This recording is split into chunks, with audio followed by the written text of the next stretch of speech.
And hello. I think that you guys should be able to hear me. And Godwinson, can you speak up to make sure that chat can hear us? Chatelet, coach. Chatelet, my brother. Guys, if you can hear both of us, press 1. If you can hear me but not Godwinson, press 2. And if you can hear Godwinson but not And me, hello. press 3. I think that Oh, you guys should be able to hear me. And Godwinson, can you speak up to make sure that chat can hear us? Chatelet, are we all good, coach? Yes. Is this happening? We are happening. We are totally happening. And yeah, all ones. So, yes, because it turns out that Godwinson is as big a boomer as I am insofar as tech is concerned. And, we were going to do it on his channel on Stream Me, and that got the kibosh because the tech defeated us. And so it's on my stream. And, of course, I'm an imbecile insofar as this is concerned. So, yeah. So, we're on. So, how's it going, Godwinson? Finally, we meet. We meet like in reality. It's so great to be here. This is my Christmas. This is Christmas coming. You must have been an abused child, man. Do you walk off the pages of Oliver Twist or something? Well, having you as a father, coach, we can only dream to reach such levels of keynote. No, you're my mentor, you're my friend, and you're my idol. As I've said, you're the Chilean Jordan Peterson, and I think we're going to have a really wonderful Christmassy conversation, I hope. Yes. And by Christmassy, I don't mean, we're going to be caught up in a sort of saccharine reflection of the past. No, I want an autopsy of all the people on the chessboard. You want that? I thought you wanted to talk about the spirit of Christmas, and that's about giving and mistletoes and shit like that. Oh, we will be giving. We will be receiving. Hot takes, I assume. Hot takes. Hot takes. Okay, well said. Well said. But yeah, I want to make a few predictions, because I think our predictions are very much in sync. Right out the gate, you want to go with the predictions. Okay, No, I've got a question, actually. A question I really want to ask you, Coach. And I want you to answer it sincerely, and it's on the back of all of the contrived drama over the past week or so. Mm-hmm. Are you ready? Shoot. How do I be better? Yeah. Looking for better targets. Yeah. Well, the thing is, see, that the targets as of late have been shooting themselves in the face all on their lonesome. So that's pretty fucking funny. Yeah, well, my thinking is that, see, Godwinson, I really respect your work. I think it's really good. It's very clever, very ingenious. Thank you. And smart. You're just like really sharp, and I appreciate that. And I very much appreciate the fact that you pick up on some of the shit that I put out that nobody else talks about or they even notice, and it's just very lonesome, And so I love the fact that you're like picking up like the little digs that I made on a certain cuckold's financial situation, right? Nobody else picked up on that. Oh, damn, it was very disappointing, But you did, and I'm glad of it, and I like that. I like that. Like for instance, I loved your NEAT video, right? The one where you had that poor misbegotten boy and doing his videos, and oh God, it was just so sad. Oh, was this Neat Hog Day, Coach? Yeah. It's that fellow stuck in the same cycle of the daily routine and the grind, not really advancing. Yeah, I mean, I look at that video and I'm like thinking to myself, Jesus Christ, how many young men are in that position? That's right? It, and I think there's a lot of parallels between us as people relaying a message. I mean, my Neat Rise Up message, it's the same as your sort of incels Rise Up message. We both want to empower young men to go out into society and do something. Whatever it is, just do something proactive, do something productive. I hate that word empower because it's so saccharine at this point. It's so, but it's Christmas code. We're supposed to be saccharine. But I hate to use that word, but that's the word. Okay. Unfortunately, there's no other way because it seems like so many of these young kids just they need a shove, a big strong shove to get up off their asses, right? And they could achieve so much. Coach, you said to sort of choose better targets. I'd have never gone after that person or made a video encapsulating that person's situation in life had I have had my head in the clouds wanting to go for bigger targets. Good point. I mean, there's a lesson to be learned in people like Chris Chan, in people like DSP, people like Review Tech USA, Boogie 2988. There's lessons there. that we can learn. Yeah. And granted, they've not got the best situation in life, but they serve a purpose where we can show people in society, this is that person, and they can have a visceral reaction and go, I don't want to be that. It's harder to do that with Sargon because he has this veneer of respectability, but he's just a complete cow beneath it. Oh, God, I hate that guy. And, well, I was very much enjoying his second round with Kevin Logan and Christy Winters. Did you catch that? Oh, I want to go into that, yeah. Shoot. Gosh, right. So just why? Just a succinct answer. Why did he do that? Why did Well, Coach, before we go into that, can I just get you giving me a succinct, concise answer on how I be better? Okay. How could you do better? First of all, like, settle in one spot. Make up your mind. Right. Because you hopscotch around and you shut down your channels. And you like having the underground e-fame and the e-celebritydom. And you have a lot of people who are followers who think that your work is great, because it is. And you know that. But you, like, how can I put it? When you go for, like, a big channel, you go up the rung, okay? And you go to the 1,000 subscribers and the 10,000 subscribers and, grinding away, right? There's an inevitable trough. It's never a steady climb. And sometimes there are failures. Sometimes you fall back. And see, from my point of view, and I'm saying this as somebody who admires and respects your work, it seems that you're too worried or too afraid of sticking with one thing because you know that you'll encounter these troughs. These troughs of like falling back, okay? Now, how can I put it? Because I like you, and I want this. I want to make it clear that I don't want to like put you on the spot. But you're asking me, and you asked me like 3 times. So absolutely, yeah. So I'll tell you. See, you have to stand still and say, okay, this is my channel. This is where I plant my flag, okay, and climb, okay. You have to climb, and of course, a lot of times it's rough, and a lot of times it's no fun, and a lot of times it's a slog, and a lot of times you're like, I don't want to do this because it's too fucking hard. But that's the whole point. The harder it is, the more you grow. And it seems to me that you flitting in and out, there's a clique of people, like the diehards, who know about your content. And they like it. They like it a lot. And they're sort of like, the bleeding edge. I don't know what to call it. The first adopters. Call them what you will. It doesn't matter. But those guys know you, okay? But it's like the masses of people don't know you. And so if you say, like, for instance, with the NEAT video, right? If what you want to do is put out a message of, like, this is the horror, and don't be like this, like an object lesson as to what not to be, right? Then you have to stand still and build up so that, the people who actually are NEATs will see it. You see what I'm saying?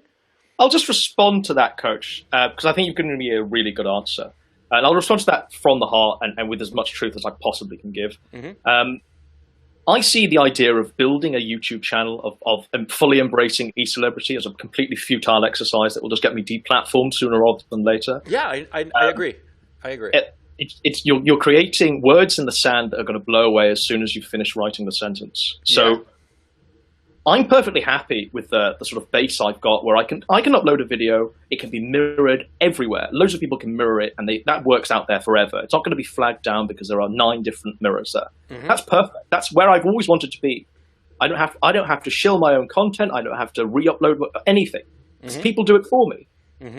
And if that makes me like an esoteric e-celebrity, if that makes me someone who's perfectly happy with the base, then so be it.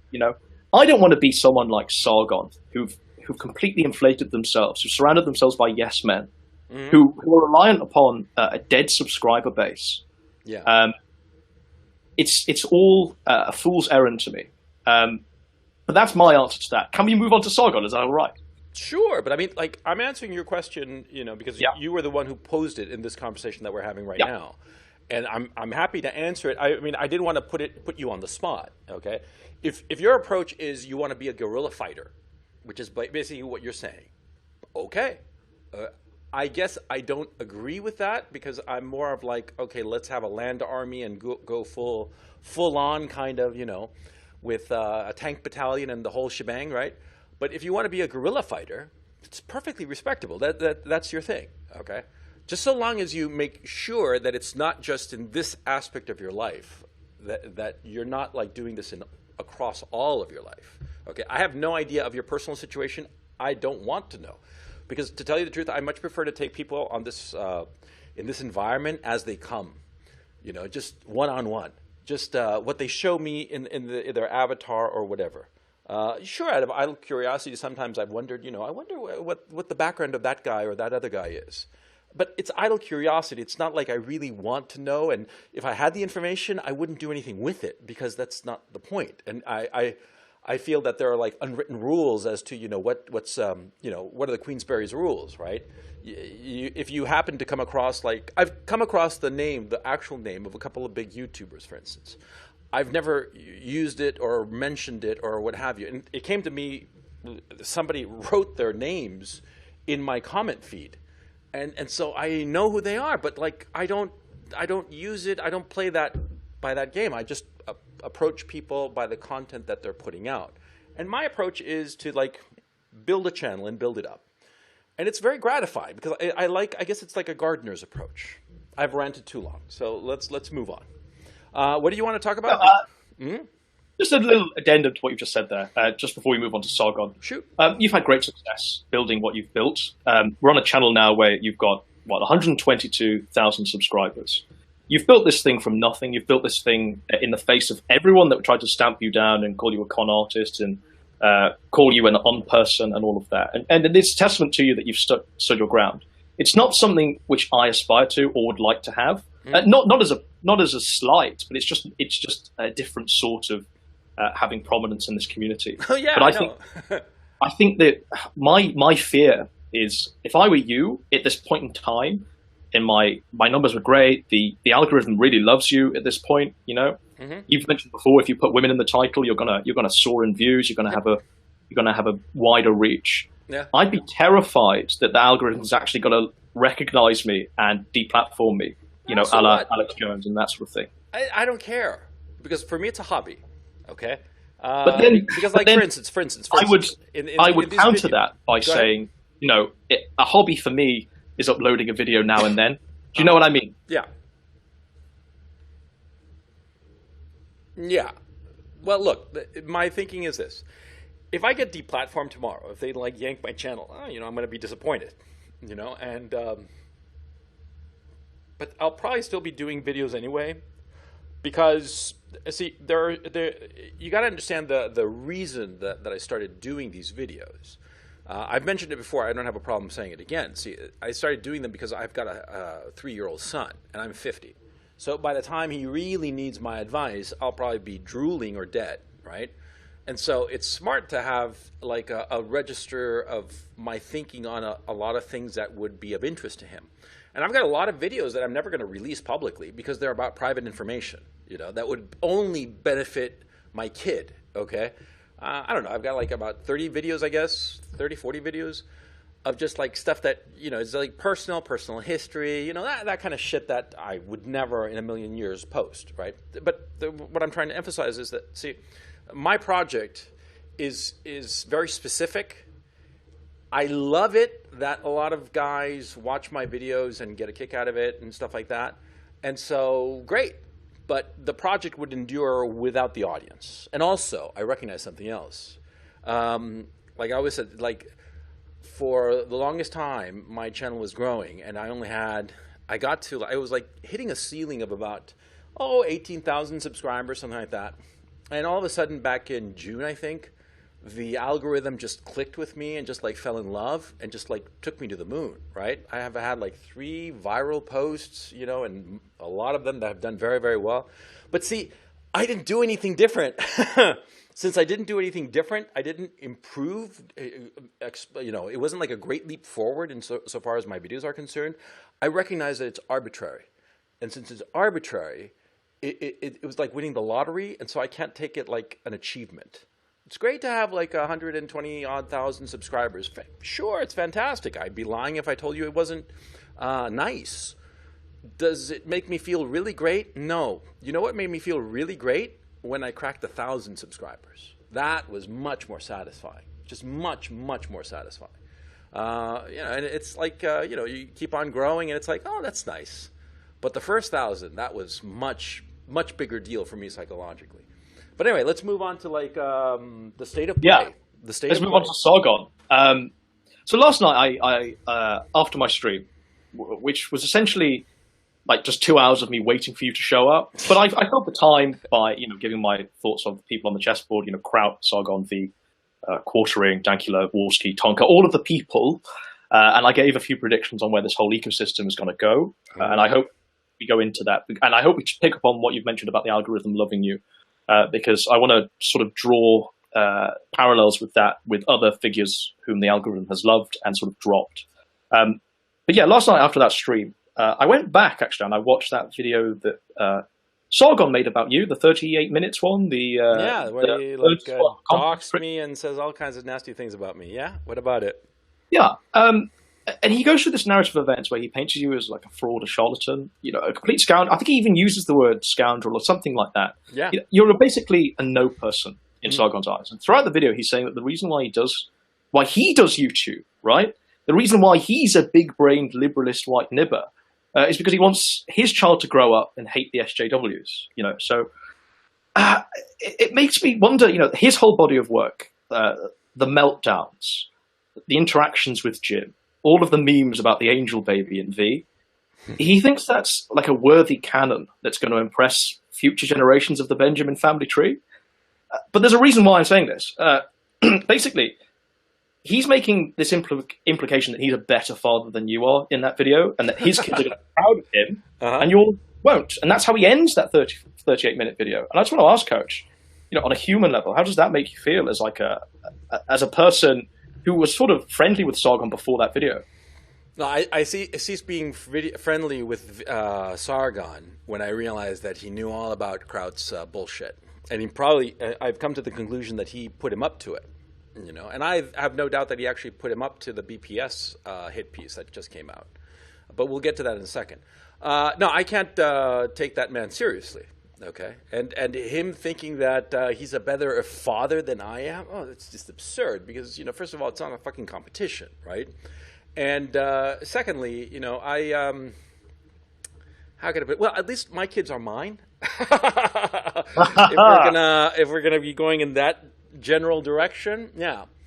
But just to say, that was the video where I started to have. Watching that back when he made it, that's the video where I started to have doubts on who Sargon was as a credible. I used to be a fan of Sargon. I don't have any. So was I. Yeah, I thought he was great. I watched him from when I was like a 17, 18-year-old. Watched him. Making videos about Nietzsche Sarkeesian on Gamergate. I grew up with that. Sargon was a great sort of entertainment to watch every time I came in from whatever day I had. And it was just great to see someone pointing out flaws in the feminist system and that sort of thing. Yeah. But that video especially, that was the start of me realizing just how much of a vile, disingenuous and disgusting individual Sargon actually was. But a lot of us, pre-Spencer, pre-liberalistism, a lot of us were still drinking the Kool-Aid. A lot of us are brought into the skeptic lies that you were a confidence man, that a person who nobody should have dealings with. Mm-hmm. And I suspect that it brings you a lot of gratification, Coach, to know that you are now, we're all at the tail end of 2018, and you've been proven right. Well, yeah. Everybody has seen Sargon's true colors. Yeah, it's funny. I don't begrudge anybody anything. I'm not someone to hold grudges with like how could I put it? With the spectators, because the spectators had a certain view of myself and Sargon in December of 17, right? That's right. And December of 18 is rolling around, and the views of both people, the spectators' view of both has changed. You see, I recognize that a person's view can change and adapt and transform. Okay, what matters is who you are at heart, right?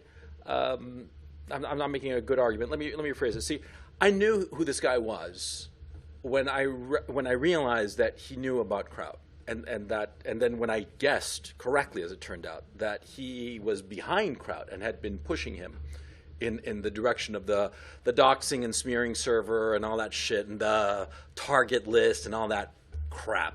Okay, I realized he was that guy. Okay, and I realized too. Look, it's gratifying, but it's not like I'm jumping for joy or anything. It's like, oh, that's nice. You know, my thinking is really I'm enjoying the spectacle of his self-destruction. And see, Yeah. I promised Sargon that I would be the one who delivers the coup de grace, and I will. Okay, because I have a weapon over him that really will decimate him. Okay, and you know I'll bide my time because I'm a patient guy, and you know when the time is right, everybody will know. Okay, that's Is all this I have to coach's say. 20-year plan? No, it's not a 20-year plan. But no, I'm a patient guy. You know, like see, you got to be patient, and you got to know. Look, my mistake with late last year was jumping the gun because I recognized who this guy was. I'd had sort of like inklings, and when I met him in person, he was very charming. And charming in person, he's Can we very just go charming. into that? Yeah. He says in this video that he meets you in a camera shop completely by chance. Yes. I've got a question. Look, we all know there's a lot of cameras in your setup. You're only using one at the moment, and it's mounted upon Tonka's wheelchair. Yes, But it is. you use a lot of cameras. Tonka, wait. Tonka, are you all right? He's all right. So what? Shoot, I'm sorry. I just had to. Yeah, you've got a lot of cameras in your setup, Coach. Sure. Basically, Yeah. and it's all in aid of maximizing the potency of a coach post, of a coach entry. So I'm guessing that you've frequented this very specific camera shop quite a bit. Lots of Did it times. trigger any paranoia in you to see this like 5-foot king of the skeptics in there? No, He said- I just thought it was just chance, happenstance, and he was there to pick up a camera. Well, he said in this video that you seemed very passive, and I took that to mean that you were shocked. You were like a deer in the headlights, you know, baffled. No, So I guess my question is: Yeah. do you think that encounter was planned on Sargon's end? Do you think No. that No. his little network of capos tipped him off as to your favorite haunt? Think No. this camera shop so we could confront you in person? Oh, come on, that would be absurd. And the odds are astronomical. And by the way, the camera shop was pretty far from where I lived. And I'd shown where I lived because I lived out in Notting Hill. And when the Notting Hill Carnival passed right outside my window, I'd shown shots of it. And If you were still in London, we'd almost be neighbours. Oh, okay. Well, we probably were neighbors back when I was living in London. No, we Okay, weren't. it's a recent thing. Okay. So anyway, I was living let me rephrase it. My studio was there. And what happened was it was a spur of the moment thing. I just decided that I'd purchased a camera bag that really wasn't the right bag for me. And I decided to just go back to the shop and exchange it. I mean, I'd been there like 2 days before. I go there to exchange it because I realized it just wasn't appropriate for my needs. And, Was he already in the shop? Yeah, he was. He was coming. I can tell you specifically. Anybody who knows the Park Camera Store, who would? See, there's the section. I may go there on a pilgrimage, Coach. Okay, well, he was coming from the back cash register. There's one at the back of the shop, and there's one at the very front of the shop. When you enter the shop, slightly to the right, there's like a small front-facing cashier.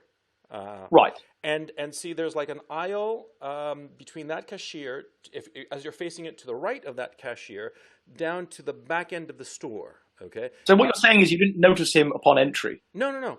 And I walk in, and I'm going to the back cash register because the manager of the store is a guy called Paul, great guy, and he knew me, and I knew that he'd be able to straighten out the situation real quick. And what you call it, as I'm walking towards there, he's walking towards me on my left-hand side. How do you make eye contact? Do you look down or? Well, yeah, I'm 6 feet, and he was shorter than me. I don't recall how tall he was. He's really short. I mean, he is really short. Yeah. He was very impressed by my girlfriend. He kept ogling her. Okay, and he kept trying to get information about how we met and stuff. So like just that. a second. Who recognized who? Well, it was sort of like mutual. What? So he goes, oh, it's Coach Kilo Pill.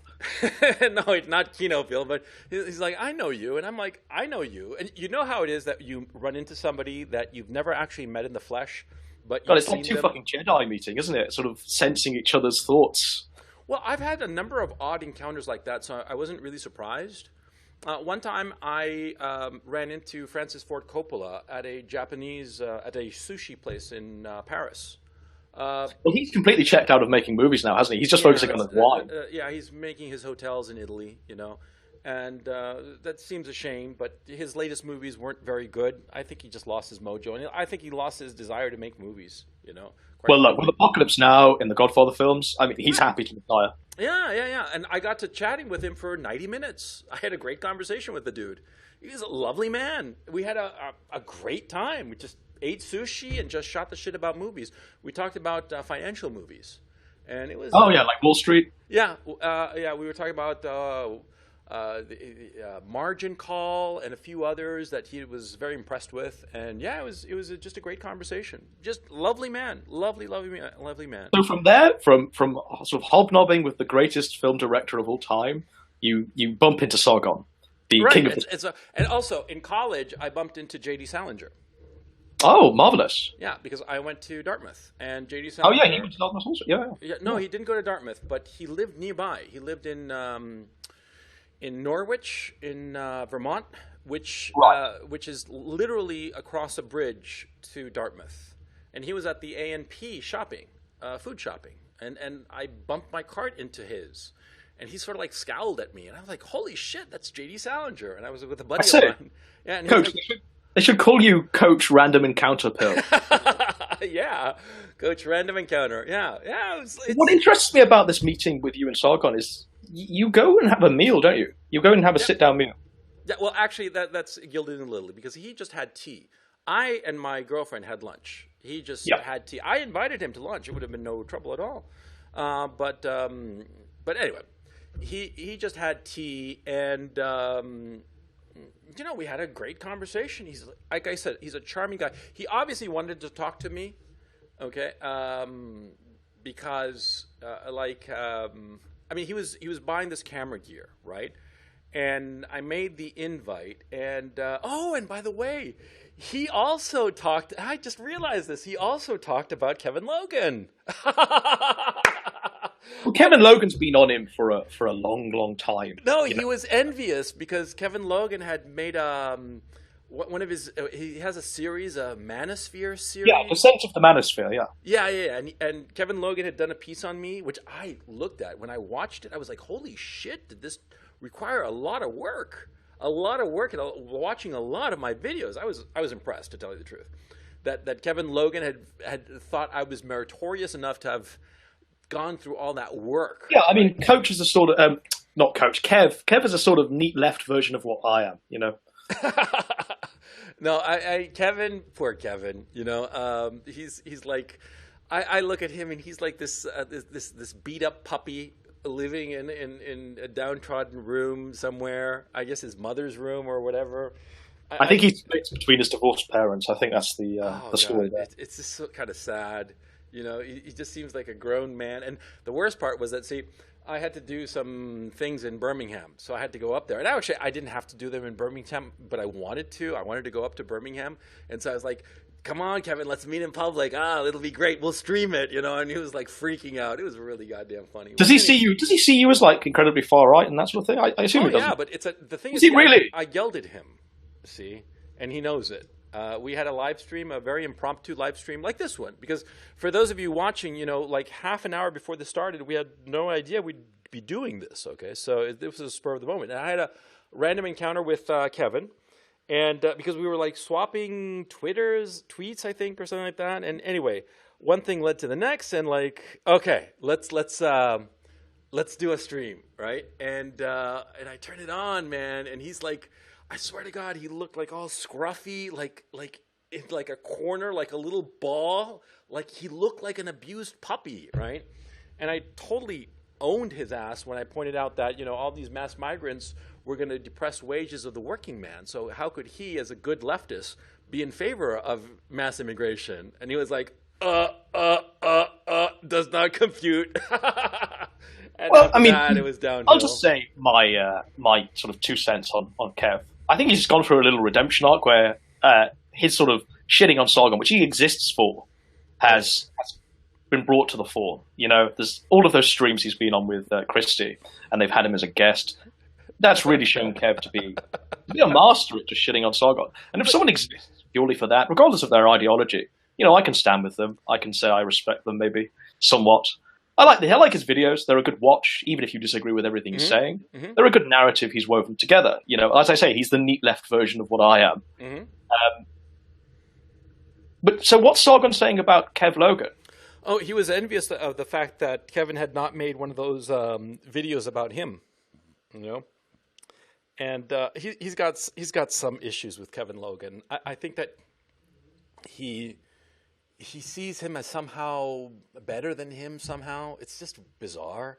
I don't quite understand it myself, but there's something there. I mean, I can't believe that there's anything kind of like sexual or anything. It must be something British. I don't understand. You I think they're the same age or something, aren't they? I mean, I beg your pardon? I think they're the same age or something, aren't they? So maybe there's like a peer respect thing going on where I don't know. I don't know. But it's clearly he sees him as Sargon sees Kevin Logan as somebody to aspire to. But look, the fact of the matter is, the fact of the matter is, as of late, I've realized that Sargon is just a stupid man. I mean, he's just a low IQ guy. Well, that's it. That's the realization we've all come to. I mean, not as smart as he thinks he is. Back then it was a meme. Yeah, it was a meme with a slight bit of truth based on a live stream he had with Richard Spencer. But now, I mean, is there any IQ to the man? Do we even know if he's sentient? Good question. No, I think that he's having like some sort of prolonged nervous breakdown. I think did he show any signs of that when he was meeting you in the flesh? He kept ogling my girlfriend. That was well, by that do you mean was he putting his hand on our arse? No, they were across from one another. He and I were directly across from each other, and my girlfriend was to my right.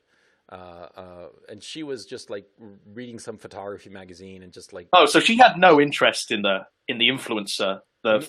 She thought it was kind of like gay. But she didn't like him. That's always a sign. You always ask your woman after a meeting with somebody if she likes him or not. And not like him in a sexual way, but just likes him as a person, right? And she just didn't like the fact that he kept ogling her.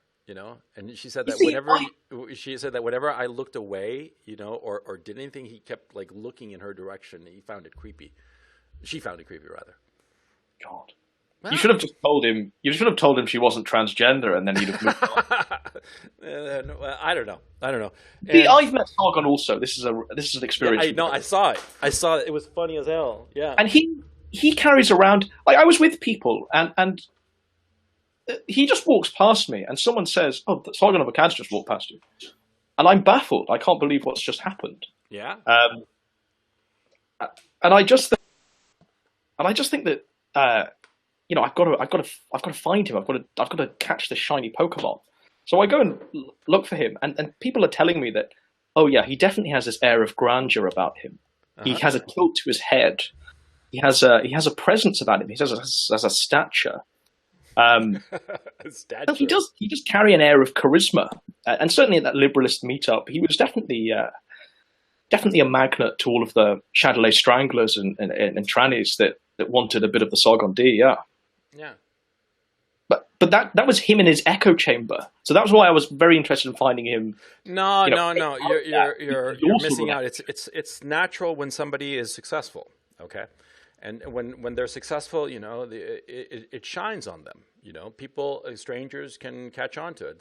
They feel that shine when somebody's indisputably successful, when they're in the saddle. Okay, they're riding. I'm not saying that I was sort of in awe of Sargon. No. I'm saying that the guy is charismatic and like, yeah, because at that time when you went to that meetup, he was indisputably successful. He had the peer respect of everybody in the community. So no, yeah. I'll just clarify here. He was still a figure of ridicule. It was sort of like meeting the king of the rats, the king of the dwarfs. Wait. When was this meeting? This was in mid 2017. This was just after Spencer. Oh, it was just after Spencer. Oh, okay. Well, then he's in the afterglow of that. You see. Well, look. I mean, it's perfectly natural that somebody who's very successful, and indisputably successful, will acquire a certain quote unquote air to them. You see it in all kinds of people, and sometimes that just goes to their head, and they start acting like assholes. And other times, they're gracious enough to realize that it could have been some other schmuck and not them, and they just got lucky. And so, which Sargon has no awareness of. I mean, he Yeah. doesn't even consider that a possibility. Well, he sees himself like the reincarnation of the actual Sargon of the Cat, there to wait for on I don't know about that. Let's hope not. Okay, but the fact of the matter is, it's an object lesson. See, and it happened to me because like when I started making it big as a writer, I was an arrogant asshole. I thought that I was like all that and more, and I didn't realize that I'd gotten incredibly lucky. It was only later, with a few failures under my belt, that I started to realize, whatever success I get, often as not, is going to be because of luck. And yeah, you have to work really hard to maximize that luck, but at the end, it's still going to be luck. The work just, improves your odds, but it doesn't guarantee success. And we know that because there are lots of YouTubers who are just really good and work really hard and do great content, and they never amount to much. They never break the 10,000 subscriber mark. I've got a little question for you. It might take a long time to ask. But Okay. let's say in this little pub in London and say, all of the coachists can come and meet me. Right. And it's all on your dime and you're buying everyone beers and it's great. Would you interact with that room? Would you make sure that everyone there had a conversation with you, shook your hand, or even just had a little interaction with you to take? Absolutely. The fact of the matter Absolutely. is... Wouldn't you? Yeah. Just as I would, just as any human would. Sargon at that meeting, at the Liberalist meetup, at the Great Liberalist Beer Hall Push, he stayed in one stationary place the entire night. Didn't even circulate the room. The arrogance of the man, he expected people to just come up to him like a king. Kiss the ring. And, and do that little curtsy and walk away. The arrogance of that. And I spoke to people there and I said, how many times have you been to these sort of meetings? And there was one fellow there who'd been to every single public appearance that Sargon had made. And I said, well, have you even shaken his hand? Have you even interacted with him? Have you had a conversation with Sargon? And they're like, no. As though they're talking in, the hushed tones that you refer to a king as. He's just an ordinary fellow. What is different about him than you? He's just someone who's maybe smartened up a bit by making some neat bucks. He is no different to you.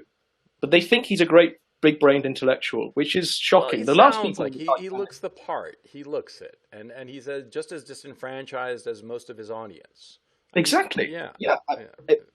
He's just we can all agree that he's had success and he's making dollar, but it's finite. It's not going to last forever. No. If I were him, I'd really be trying to get away from all of this YouTube stuff, get away from the whole persona, and just bank all the money or put it in investments and just leave it all behind. Yeah.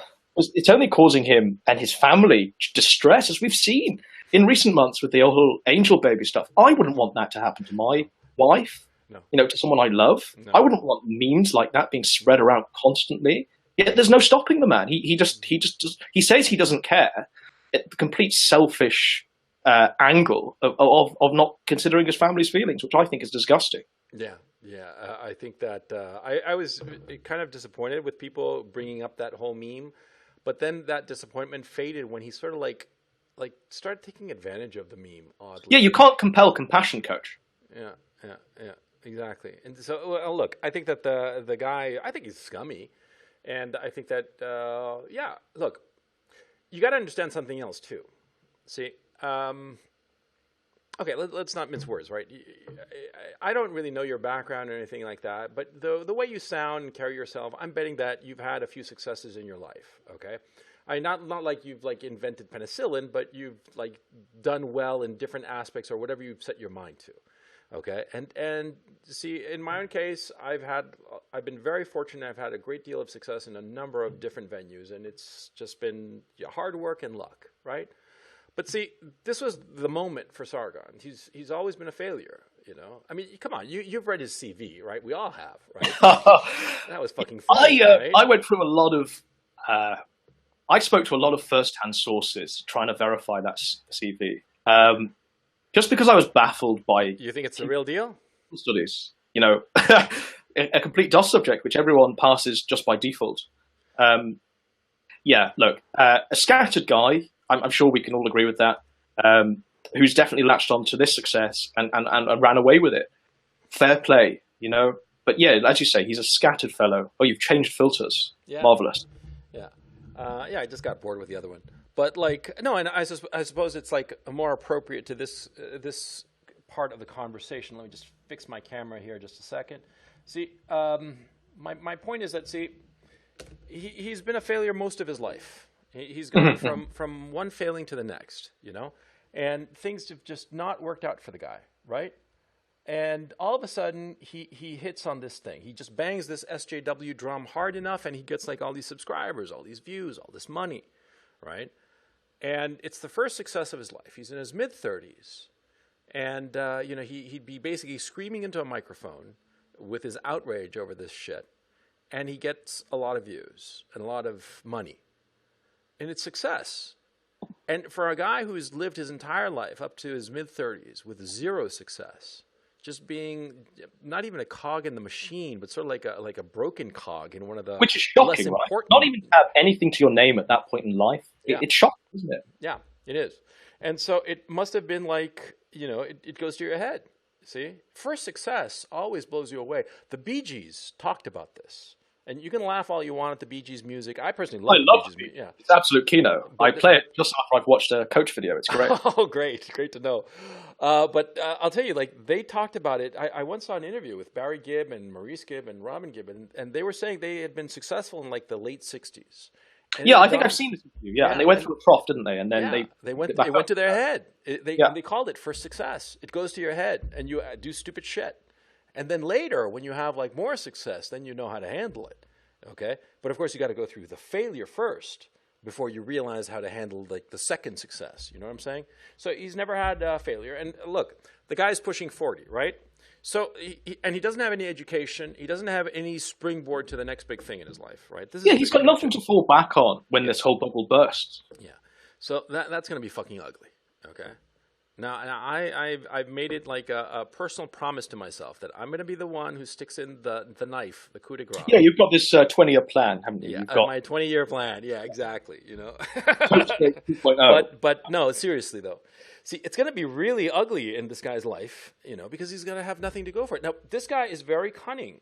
Okay, never forget that, because he's not. No, you're giving him too much credit. I think we've all seen how transparent he is at the point. No, he's cunning. Cunning to him is tweeting Donald Trump or getting some person to tweet Donald Trump and announcing it on a live stream. Yeah, I know. No, I think he was high on coke. I personally think that he was a cocaine that made him talk there. You know, I think that was what was really going on in that little embarrassment.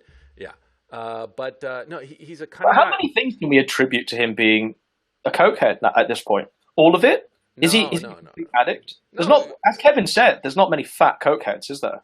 No. Actually, there are. And are there? Yeah, sure. You know, coke doesn't affect your appetite. You're thinking heroin, but coke doesn't. You can eat like a horse and be coke to the gills. It's not either or.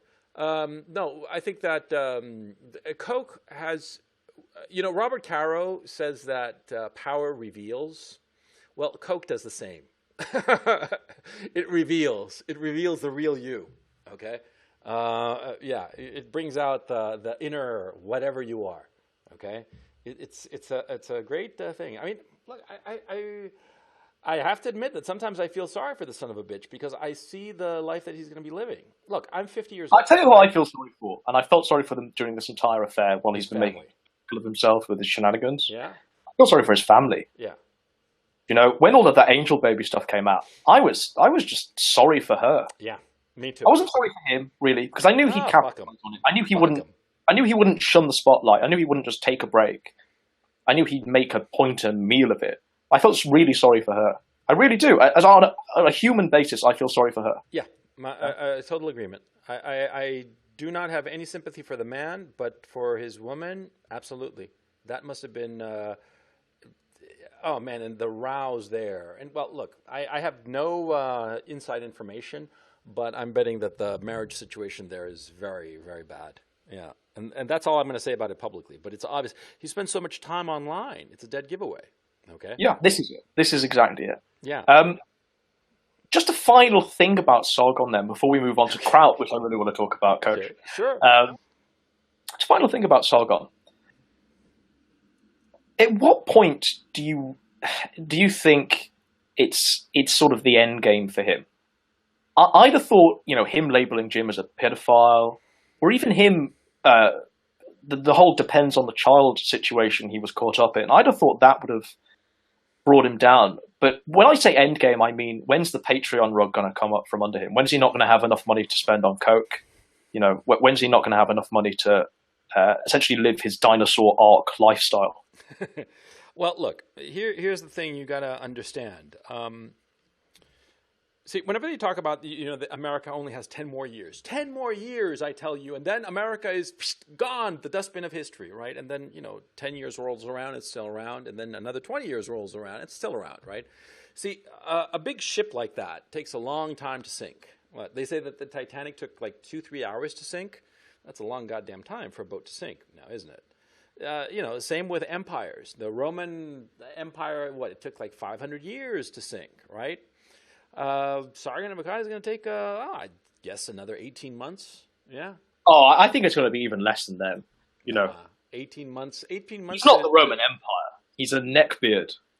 Yeah, but he produces content. But actually, let's look at his stats, because I'm looking at his stats. He's got a dead subscriber base that doesn't really pay attention to him.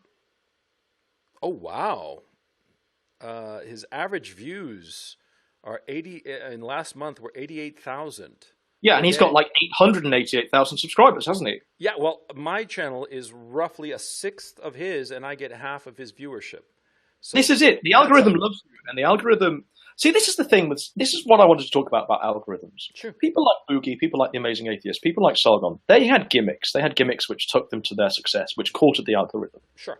Amazing Atheist was, let's rail on on Christians, right? Well, I'm a big-brained nibber atheist. Boogie 2988. No one was there to listen to him talk about his mental health issues or his wife. Oh. They were there to watch him smear Mountain Dew on his tits. I don't know. I never quite understood the attraction of Boogie 2988 or it's Mountain Dew on his tits. That's exactly what Boogie's. I'll take your word for it. And Sargon's gimmick, the whole reason why everyone watched Sargon in the first place was because he was railing on people like Trigglypuff, people like Big Red. Yeah. No one wants to see him start a political movement. Yeah. With a frog. Yeah. What on earth? So this is why the algorithm's falling out with these people. But they think they can diversify their content and be different, but it doesn't happen. That's why. Coach, you've made a very clever decision by diversifying your content, by putting your shitstream stuff underground and keeping yourself relevant to the algorithm by putting all of your incel empowerment stuff on this channel, which has brought you great success. I don't know about that. See, the incel thing, I understand it, and I find it deeply troubling. Okay, I think we all do. Yeah. Because you call them neets, I call them incels. It's basically the same kind of thing. It's like lost young men, and I realize it's because they're raised by women. It's basically it. And I'm not shitting on women. Okay, that's not the issue. People think that it's like, oh, you're shitting on women. No, I'm not. Okay, what I am saying is that. Guys raised by women are not going to know how to be guys, because women don't know how to be men, right? And you got to teach it. It's something that's taught. It's not like you're just because you have XY chromosomes, you're going to know all the shit instantly. No, you got to teach it, and you got to practice it, and that's the thing, And so I'm how can I put this? Look, to finish off this Sargon topic, I'm looking at his numbers, man. They're really fucking bad. The last month was... Is it any surprise? He goes on streams like Christie's and Kev's thinking it's going to be an easy win and completely loses any sort of credibility. He can't build himself back up again. He's lost it. He's lost whatever he had. The only people left on Sargon's subscriber base, and I've met them IRL, they're like passengers on the Titanic who know that the iceberg's about to hit, but they're drinking wine and sipping champagne anyway. They're completely deluded. They live in a fantasy world where they think he's going to lead them to victory, lead them to success. And I can only assume that it's because they've given them so much money to his Patreon, Yeah, he's got quite a bit of coin in his Patreon. Let's see Sargon's Patreon right now. Is it bigger than yours? I'm sure. He's got like, let me see. He's got 3,200 patrons. Wow, that's a lot. But this is it. Tomorrow? I mean, how much money is that being made? $12,000. $12,000. $12,000 a month, right? Yeah, that's good money. Tomorrow, that could completely be taken up from under his rug. from under his feet. The rug could be pulled out. And that's it. What backup does he have? What's he going to do? Yeah, I don't know. Poor bastard. What I'd be doing, and I'm sure you'd be doing this as well as a sound economist, you'd be investing that money. I'm not an economist. Land. I'm not an economist. You're familiar with with financial. finance, Yeah. I mean, I'm not an economist, but I know what to do with my money. Yeah. I wouldn't be spending it and blowing it on coke and flying around the world trying to laugh as a political activist. No, not at all. I would look property and land. Look, the money he's getting, between his his Patreon and whatever. I once shot the shit with Benway about this issue. We figured that he was raking in, probably about between 20 and 30,000 a month, and have that roughly in the UK because of taxes. So which he doesn't pay. What? Probably, allegedly. Well, allegedly. Okay. Now, if it turns out that he didn't pay his taxes, ooh, he's fucked. But that's for another story. I think he's paying his taxes, but I'm not sure if he's paying enough. Who knows? That's who knows. But look, he's walking away with what 10, 15 grand a month, which sounds like a lot of money, and it is a lot of money. But a lot of money oftentimes goes real quick, with a family and shit like that. Yeah, and the UK is not cheap to live in, so yeah, it can go awfully quickly. So look, I don't know about the guy's finances. I have no insight. Just what's publicly available information.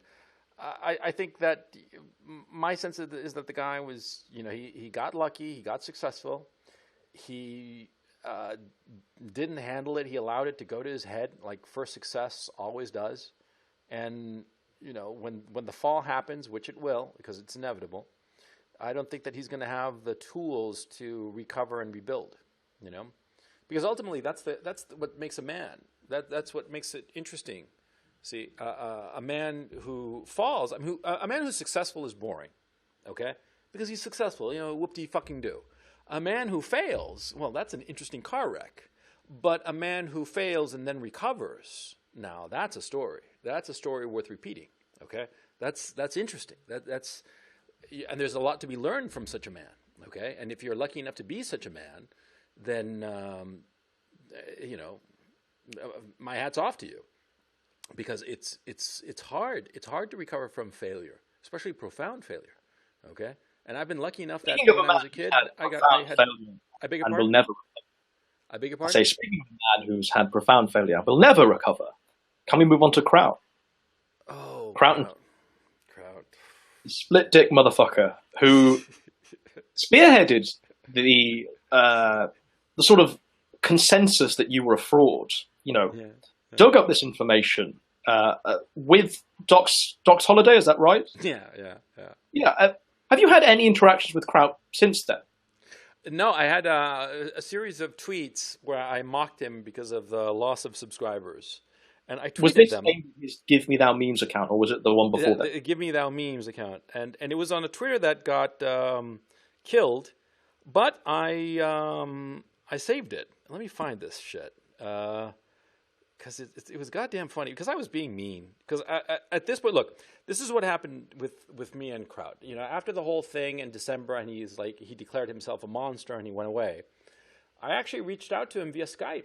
I tried to get in touch with him, and we exchanged a few DMs on Skype, and we weren't able to connect time-wise, and then What, you were going to have a stream with him where you addressed him? No, not a stream, a private conversation. I can tell you the specifics of what I said to him. I said that we should talk like adults, and just now that this is all over behind us, let's talk like adults. That was my offer to him. And then he was sort of he seemed willing to do so, but then he sort of ghosted on that. Okay, fine, and so he went away, and I figured that he was off doing the things that he ought to be doing, which is just... No, he went back to his Discord and sort of planned for more ops. More shit, right? So, and in the interim, I found out some interesting tidbits about Joseph Lancaster in the real world. Some very unsavory bits of information about Joseph Lancaster in the real world, okay? And, I kept them to myself. This was the winter of last year. Right. Is this before or after Jim's video? After. Okay. I think. I could be wrong. I mean, that series of 4, yeah. I forget when I came across this information, but I came across information that was, highly incriminating of the guy. I mean, just really nasty shit. Okay, him with women. Okay. And so, well, okay, fine, whatever. I found out this information, but the guy went away. But then I started hearing that he's like planning on a comeback and trying to gaslight everybody, that it wasn't a real doxing server. And of course, in order to explain away that shit, he had to paint me in an even more negative light. Okay. So, I mean, the narrative is that you dox yourself. Is that what they're spinning? That's which is not true. Okay. And here's what's interesting is that, see, they came up with a Patreon account that had my actual name and my actual address. Okay? Right. Well, actually, not my actual address. It was the address of my studio.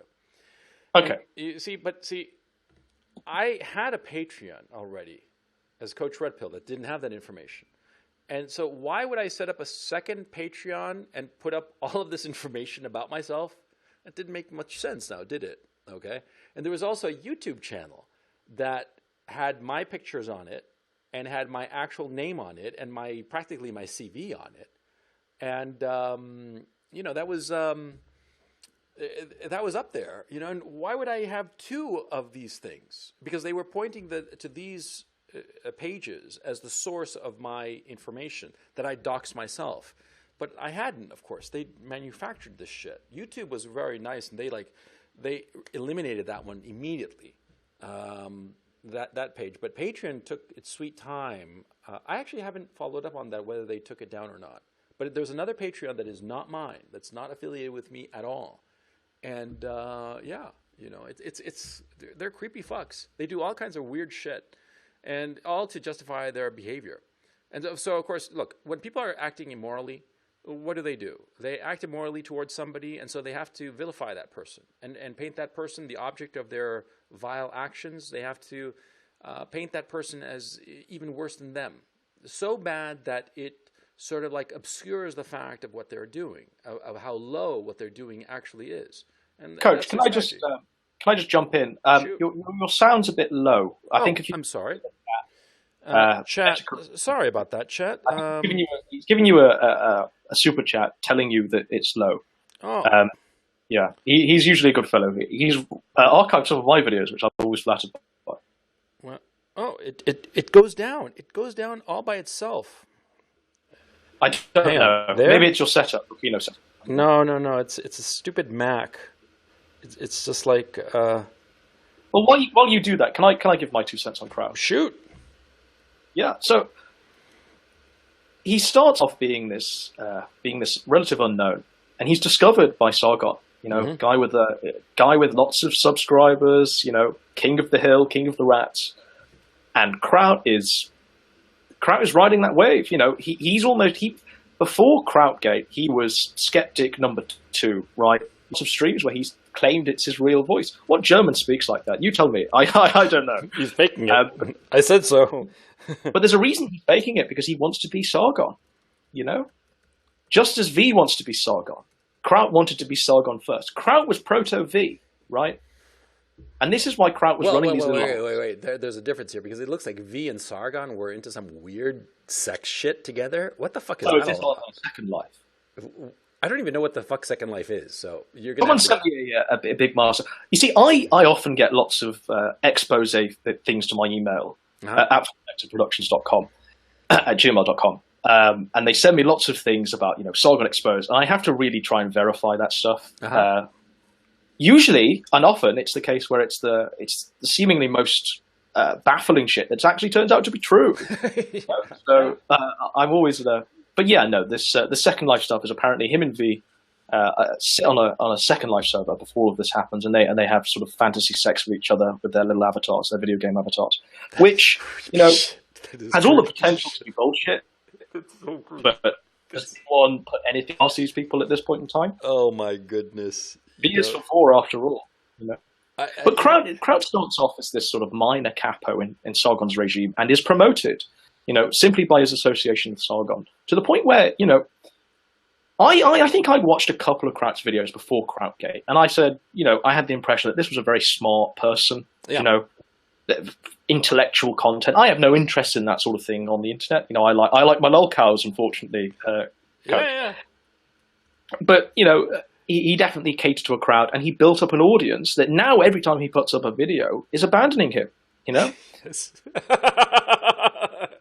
Yes, it is abandoning him. It's goddamn funny if you ask me. But what Kraut thought that when he started going after people, that he'd have the backing of Sargon, he'd have the backing of the stepfather, that he'd have the backing of the capos below him. No, you're making a mistake there. No, see, but Sargon got him to do that. Yeah, you see, I think Kraut went on his own back, and I think Kraut. I have proof. I have proof. Jim's channel that time. I have proof. I have proof. There's a conversation that was recorded by this guy Zeph, right? And at one point in this conversation, it's near the end of one of the long conversations, but I heard it. See, Kraut himself says that he, Jeff Holiday, some black guy, and Dave Cullen were all supposed to do anti-alt-right videos. But the other three dropped out for various reasons, financial reason, and he's the one who's been left holding the bag. He's complaining about this, okay? Now, why would four guys decide that they're going to do anti-alt-right videos and then three drop out? I mean, if it's like a joint decision. It wasn't a joint decision. It was an order, okay? And Sargon put them up to it. And the other three were smart enough to beg off because they knew they couldn't beat the alt-right.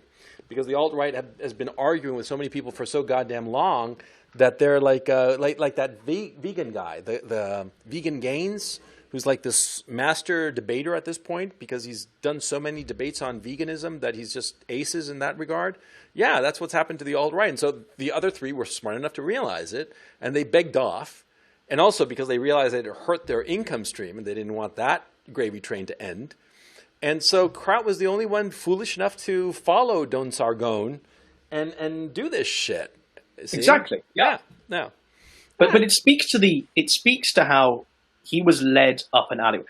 Look, if V now were to go after a random target, a completely off the wall target, do you think he'd have the backing of Sargon if it wasn't politically viable for Sargon to do it? Like, Sargon has no friendship to V, Yeah, but Sargon is number 1, 2, and 3 in Sargon's book. So exactly. No, V is a distant fourth.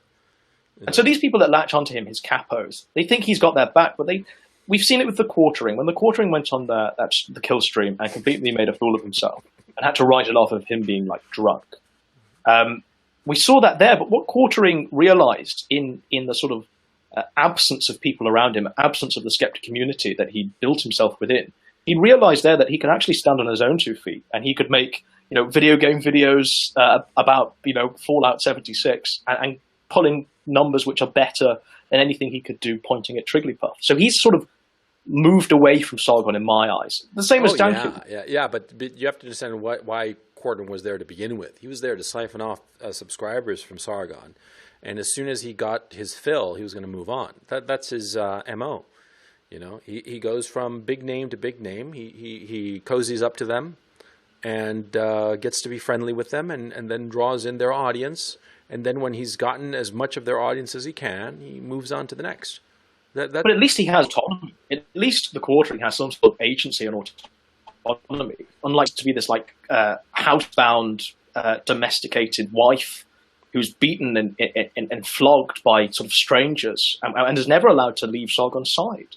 You're talking about V? Poor V. Yeah. Can we imagine independent V? I mean, there's no such thing. V is very much... Ask you something, as a man, could you ever see yourself being such a lackey to somebody like V is to Sargon? Absolutely not, especially when the friendship is such a one-way street. Yeah. But not more to the point. Because I can understand that you're serving like a great man for a great purpose. You're the chief of staff of some big general in the Second World War or some shit like that. Sure. But like to be so subservient, oh man, it's just, I don't understand that. My self-respect would be outraged. My self-respect would try to kill me. Okay, like commit some sort of self-inflicted suicide by subconscious or some shit like that, And the worst thing is, right, Coach, he's not even paying him. Yeah, that's the worst. There's no transaction going for. Maybe there's a transaction of V, getting the subscribers that he so desperately wants. Oh God, yeah, it's so pathetic. Of wanting 100,000 subscribers, oh God, that's just so sad. Oh man, yeah. I'm sorry. Can anyone tell me? Yeah. Can anyone tell me what V's gimmick is other than Sargon Defense Force? You know, None. I can tell you what Sargon's gimmick is. I can tell you what the Quartering's gimmick is. I can tell you what Dankula's gimmick is. I can't tell you what V's gimmick is. Oh, you and I disagree on Dankula. You think that Dankula is not going anywhere. He's not relevant. Oh, contraire, my friend. I think I disagree with you when you say he's going to be a real life politician. He will. I think that's just so far fetched. He will. Crazier shit as we have Donald Trump as president. Okay, this is clown world. No, because that comes from the same sort of area that says that Sargon could be a member of parliament. It comes from the same sort of thing. Clever. Frogman. Dankula is clever. He's a clever guy, and he knows. Dankula's clever, what? but Dankula's intelligence. I can't see. I just can't see him having the go or the energy to want to do that. He's been really good in highlighting the fact that free speech is. It's under threat in Scotland. Can't upload a video on YouTube, which should have been protected by, any sort of. I mean, he obviously. Dankula was. I'm fully on board with the free Dankula stuff, right? It's okay. Godwinson. Let's call an end to the Dankula with the following bet that I'm making you. Okay. Okay. In 10 years. Okay, if Dankula is not on his way to some, fantastic political position, okay, it's insanity to think that. I will buy you a dinner in the restaurant of your choice in the Greater London metropolitan area. Okay, and if I'm right, the reverse. Okay, I get to pick the restaurant. Yeah, fine. It's never going to happen. I don't think Count Dankula is perfectly happy in this little bubble he's amassed, and why not? He gets his money. He has a legion of people that sort of like what he does. He makes content which appeals to to that following. The Mad Lad stuff. That's very much in its own bubble. It's very distinct from Sargon's Trigglypuff stuff. Mm-hmm. Dankula's best move, and I'm sure you'll agree with me, is moving away from Sargon. Well, Instead, that was deliberate. Yeah, of course. The thing is, though, Dankula would have so much success publicly if he moved away from Sargon. The only reason he's being deplatformed is because of his allegiance to Sargon. No one's sending these places who are going to host these events, quotes of Dankula, because he's not said anything completely retarded like Sargon has. We all know at the University of Kent meetup, we know for a fact that there was a feminist society within that university that was stood outside of that event handing out flyers with the tweets, Sargon's tweets, emblazoned upon them, and they were handing them out, upon entry to everyone else. None of that was happening with Dankula. Well, it proves my point now, doesn't it? Dankula does not. That's a giant leap to say that just because Dankula likes keeping himself to himself doesn't mean he's going to be, LARPing as the next king of England. No, you're. Let me explain what I'm saying. I'm not saying that tomorrow he's going to run for parliament. Okay, no, it's going to be like 10, 15 years from now.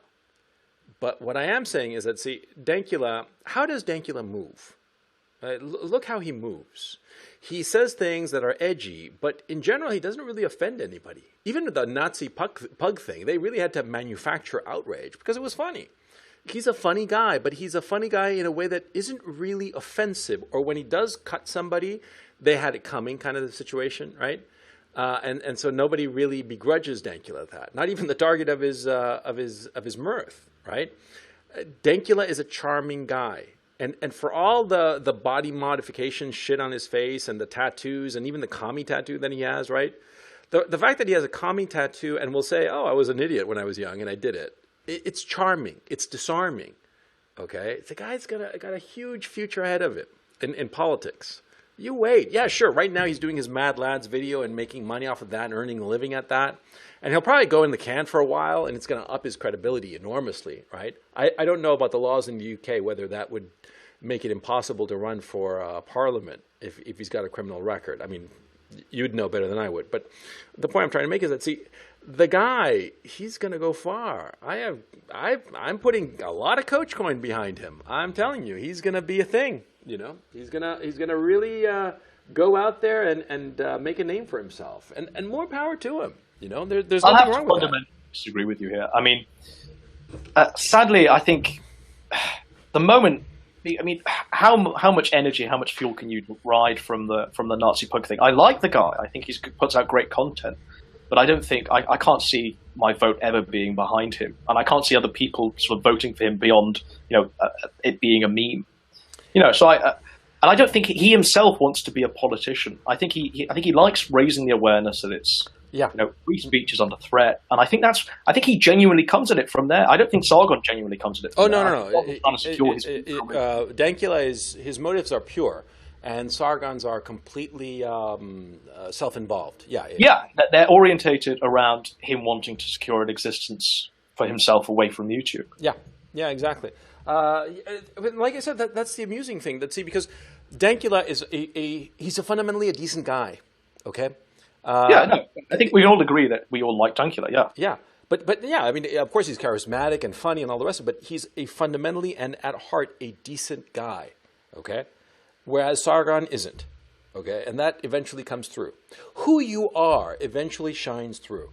Who you really are. And power magnifies that. If you read Robert Caro's biography of Johnson, that's the one lesson, the takeaway. That power reveals who you really are. Success reveals who you really are. Attention reveals who you really are. Dankula, with all this attention, how does he come across? A great guy. Has he said anything stupid? No, not that I can think of. I don't know if anybody knows different, right? But so far, he's been right on the ball. And whenever he says something a little bit foolish or he does something or whatever, he's very self-deprecating. He knows how to handle himself. Okay? That's why that guy, you gotta wait. You wait. 10 years. I'm gonna hold you to this bet. I want to go to a good restaurant. Whatever. What's his name? Hester Rosenblum or Blumenthal, whatever his name is. Whatever that guy is doing, I want to be there. You're gonna be buying me a dinner at that restaurant. Coach, wait. Shoot. Coach, I'm really interested in your takes on Kraut and current Kraut. Late 2018 vintage Kraut. He's going out of his mind. That's it. And also, he's he got ordered to do this hit piece on Black Pigeon. It smells like that. Okay. Why go after Black Pigeon Speaks though? He's stayed out of the drama. He avoids this stuff like the plague. Yeah. Why go after Black Pigeon Speaks? Well, because the mainstream media has a thing for Black Pigeon Speaks. The New York Times specifically, they have a whole. They really want his ass, and they've done some articles on him. Excuse me, I'm negotiating my way because I want to get to the bottle of scotch and have myself a drink while we're shooting the breeze. So they really want to nail his ass because. Because Black Pigeon Speaks. What does Black Pigeon Speaks do? Okay, he makes these videos, but what's the point of these videos? But the videos, I mean, we have to sort of pay respect to the fact that they're really made with such great artistry. He's a better artist than both of us put together, I believe. Yeah, well, he's very good with video editing software. But it's clean prose that he reads. It's very precise. It's very cutting. A complete antithesis to the Kraut rambly tangent videos that he's been putting out recently. Oh, a complete antithesis to my own rambling videos. No, I mean, I think he's great. I respect him and admire his work, and I have, and like you say, he keeps his nose clean. There's no reason why anybody would be pissed off at him, except the fact that if you hit Black Pigeon Speaks, you get your bona fides that you're anti-Nazi, alt-right, you see what I'm going here? And this is the foolish endeavor, right? We talk about algorithms, but the algorithms are sort of away from the internet also. The mainstream media algorithm sees Sargon as far right. Then he's never going to change that. He's never ever going to change that because the people on that algorithm, on the mainstream media algorithm, they're not looking for stuff that redeems Sargon. They're looking for more ammo. They're looking for more ammunition. Yep. All of the white nibbers stuff, it goes in a file. Depends on the child. Goes in a file. All of this stuff is catalogued. They're not looking at him virtue signaling or appearing on a far left stream or his capos disavowing the alt-right. No one cares about that because he's far right, and that's what they're always going to see him as. There's no changing that algorithm. And so it's a foolish endeavor to try and do this. It just brings more heat on them.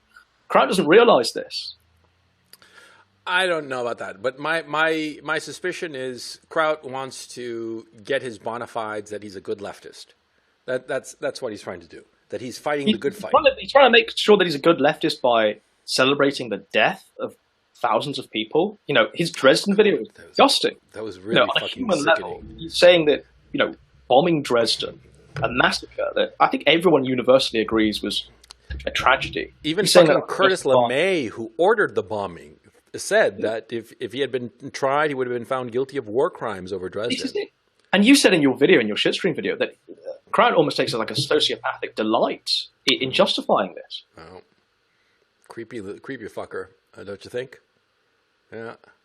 And it's telling. It's very telling. The person that Kraut is, that he sees, you know, by justifying death, chaos, and carnage, that makes him better. By him avowing Dresden, that makes him a better human being. Yeah. Yeah. What do you think the theory is of, you know, every time he uploads a video, he loses like 400 subscribers? Yeah. You know? Yeah. The theory is behind that. Well, because people remember that, oh, I'm still subscribed to this loser, and they click off. Do you think that you play into that slightly? Do you think there's a memory of Coach Red Pill having been wronged in people's minds? I would be very surprised if that were the case. I mean, I don't think that highly of myself, so I don't buy that notion. I think that they just remember, oh, it's this asshole, and they just, you know. And also, the thing is that this content is so disjointed.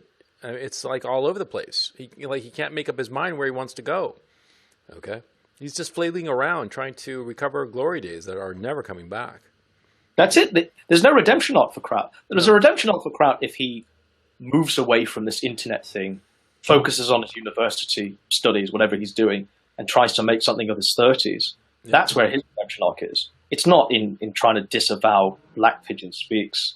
Well, it's not going to happen. It's not going to happen because, see, you know, the funny thing is that we talk about NEETs and incels and shit like that, but, like, see, that material would be useful to Kraut because Kraut, see, he's getting a stipend from his mother, okay? And that stipend basically keeps him on ice. He's just there. He's just existing. Yeah. He's just existing and not moving, okay? And so he's sort of like stuck. So but the thing is with someone like Crouch Code, like, someone like Crouch is not one of our audience, even though our content appeals to him, or should appeal to him in theory, because Crouch believes that he is at the apex of his life. He believes that he is this intellectual that does not need help. He doesn't need to evaluate his situation. He just needs to carry on going down the avenue of making these wrong-headed opinions even more inflated. You know, that's why he's making these videos now. Yeah. He's making these videos which are so wrong-headed, are so single-minded, and so completely disregarding of wider thought. But it's because he believes himself to be a man who does not require improvement. Who does not require improvement, you said? Yeah, that's what he believes, yeah. Yeah. Well, we all require improvement. Okay. Exactly. Yeah. But to someone like a big-brain skeptic like Kraut, he believes he does not require improvement. Let me ask you something, though. See, we've been talking for quite a while now. I don't know how long the stream has been going on. An hour or so? An hour and a half? You know, about an hour, I think. Okay. You love this shit of these people. Why? Because to tell what do you mean? I remember them whenever they do something funny. Okay?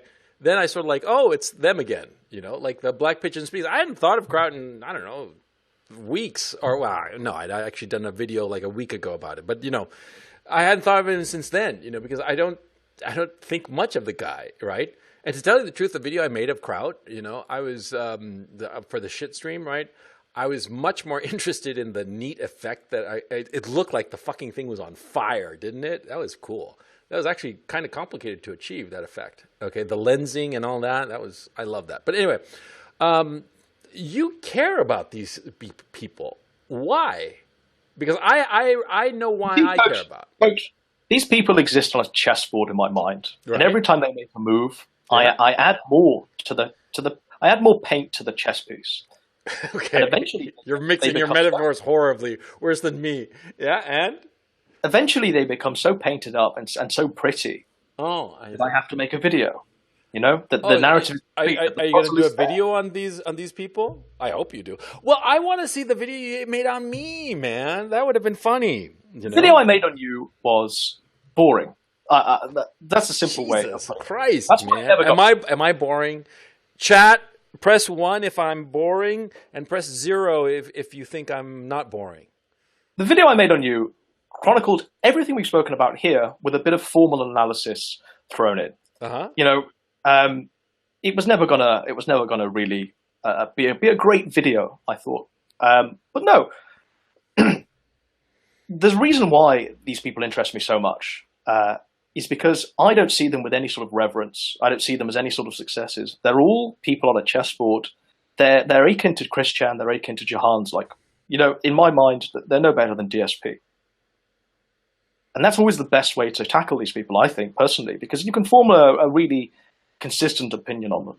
You know, essentially, if you're a YouTube e-celeb, you excluded, you're essentially a NEET. You're king of the NEETs. You're empowering your NEET lifestyle. You know, you're waking up whenever you feel like. You're dependent on other people for money. You're not really doing anything productive other than making, you know, a bit of air that's going to be uploaded to a cloud. And eventually that bubble's going to end. The sand from beneath you is gonna wash you away, or the water's going to wash that sand away from beneath you, and that's it. There's no continuing on. It's a finite existence. So that's why they interest me, Coach. I don't know. You sounded really good, but you didn't seem to answer, or at least I didn't feel that. My fascination with them is because I'm very competitive. Okay, and I just like watching the world burn. Yeah, but I see your point, but my interest is more like, okay, who's the top dog of my neighborhood? Okay, because I want to beat him. Okay, who are you going to go after? Are you going to go after Logan Paul, PewDiePie? Eventually, sure, but no. Look, see, there's a difference. See. Okay, I'll tell you the honest truth. Like, you see, when I met Sargon, I thought that this is a great opportunity, and I really liked him.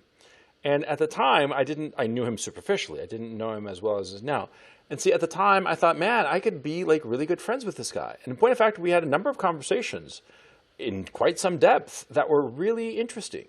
But Coach, you have to ask yourself, why would you want to be friends with Sargon? Let me explain. Because you get to right? Let me explain. You get to a certain level in your life, and my camera's battery is dying, so I'm going to switch cameras. How do I look now? Oh, I look not so cool. Okay, but anyway. Coach, shall we take a 5-minute break so I can top up on another glass of wine? Sure. And you can pull out your stuff. Yeah, let's come back in 5 minutes. Okay, I'm going to chat so that you know I'm putting up the standby thing, and I'll put up a thing saying that we'll be back in 5 minutes. Yeah, and Godwinson, I'm muting you, so don't worry. So nothing you say will go live. So go take your break.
Yeah, let's go. Let's go. Okay, we're coming back to you, and here we go.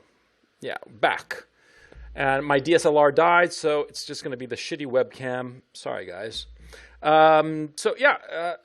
Godwinson, we were talking about these people, and look, here's my thing.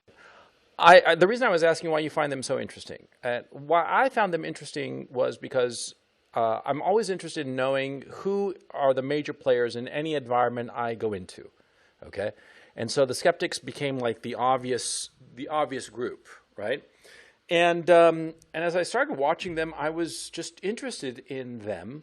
And of course, I wanted to get to know them because, you watch their material and you get a sense of who they are as people, and you want to meet these people. So that's perfectly, reasonable, I would think.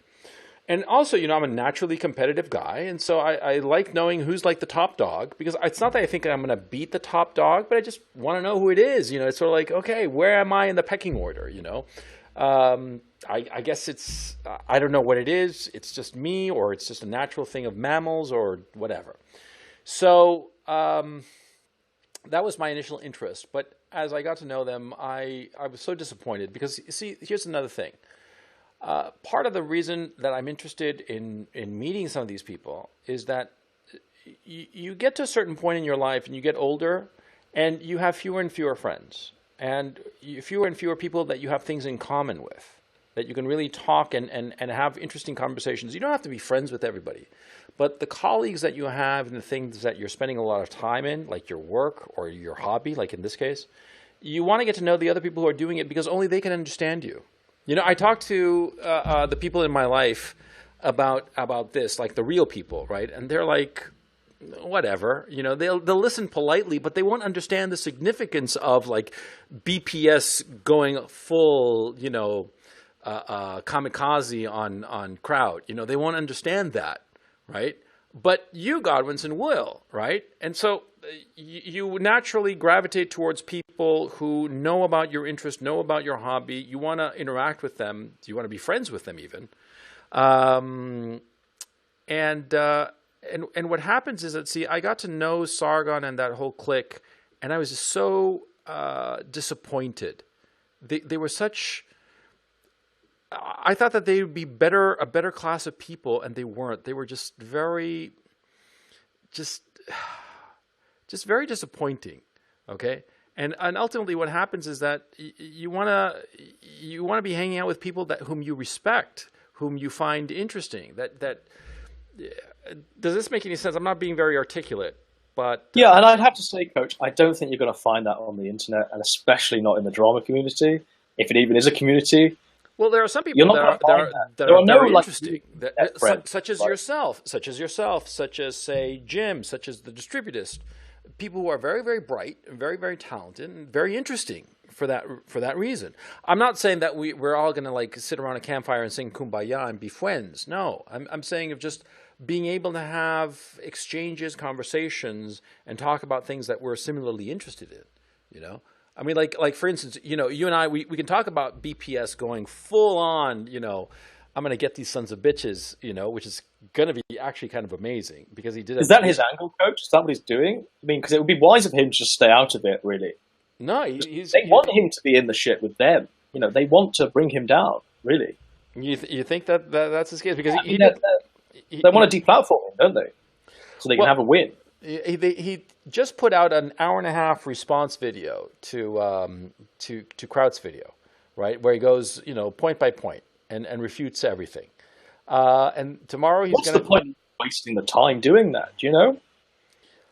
Well, I'm of two minds of that because that's what by doing that, you treat Kraut as an intellectual who must be granted your time. Mm-hmm. The best way BPS should have handled Kraut was one of the great many split dick memes. And just tweeted that at him, showing him to be the completely irrelevant person he is. Okay, just blowing him off. That's your saying? Yeah. Well, that's what I did. Okay, exactly, and that was a perfect response. Oh, you think it was? because Absolutely. a lot of people, you know, Laughing at him and mocking him is under a Kino filter is exactly the best response. no. I'm thinking back in December of 17 when he accused me of all those things. You know, I just blew him off, thinking, oh, nobody's going to take this shit seriously. And in point of fact, people did take it seriously. People believed it. There are lots of people to this day who think that I'm some sort of confidence man or something like that. Oh, you know? I doubt it. I think time has been on your side. I definitely think you've shifted narrative. You've changed it, definitely. Well, I don't know. I mean, don't think the Kool-Aid anymore. People don't hop between those videos. People won't watch a Sargon, a quartering, a capo video. They won't do the circuit anymore. They won't have their minds influenced by the capos. well, who knows? But the fact of the matter is that these people kind of like bore me now because they're such inconsequential people. You know, if they'd only been more interesting, you know, I would have like remained interested in them. But they're just inconsequential and they don't have much to contribute. And like, you know, like Sargon the other day was on Tim Pool and he was basically trying to talk about incels and shit. And I could see the gears in his head moving, that he's sort of like trying to muscle into this incel phenomenon. Maybe he has an angle there that he can get in somehow. Oh, he's seeing your success and wants to emulate it. This is the next thing he kills. I don't know.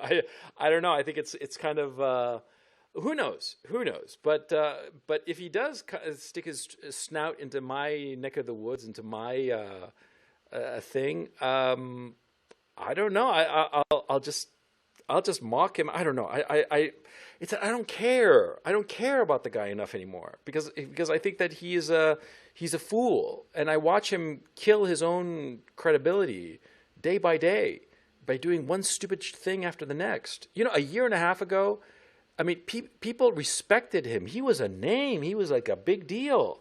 You know, he was somebody to be taken seriously. Now he's a punching bag. You know, all the image boards, they laugh at him relentlessly. And he tries to like roll with it and laugh with them, but he's being laughed at. You know, how can you even pay attention to somebody that has that little... Because it's funny, isn't it, really? I mean, that's the long and short of it. It's funny to watch someone fall. It's funny to watch someone transform themselves into a lolcow. I suppose. It's that like I could never fall that low. You know, I cannot see myself falling that low. First of all, because I have enough experience with ups and downs to know when I'm being mocked and to like avoid it, right?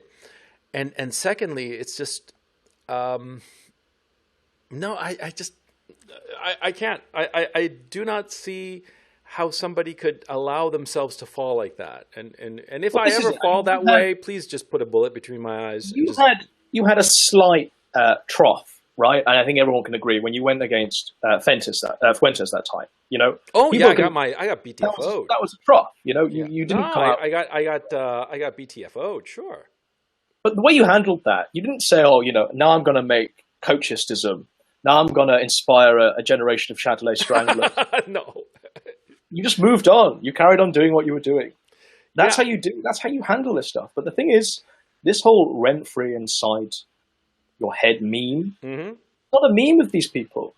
You know, the fact that Sargon's talking about Kevin Logan in public during random encounters with strangers, that says it all, doesn't it? Kevin Logan, someone whose brain does he pass through as a person of worth, as a person whose words should echo around one's mind? No, he's not somebody. He's not somebody that I wake up every day thinking, "Gee, I wish one day I can become like Kevin Logan." No, he's not that kind of guy for me.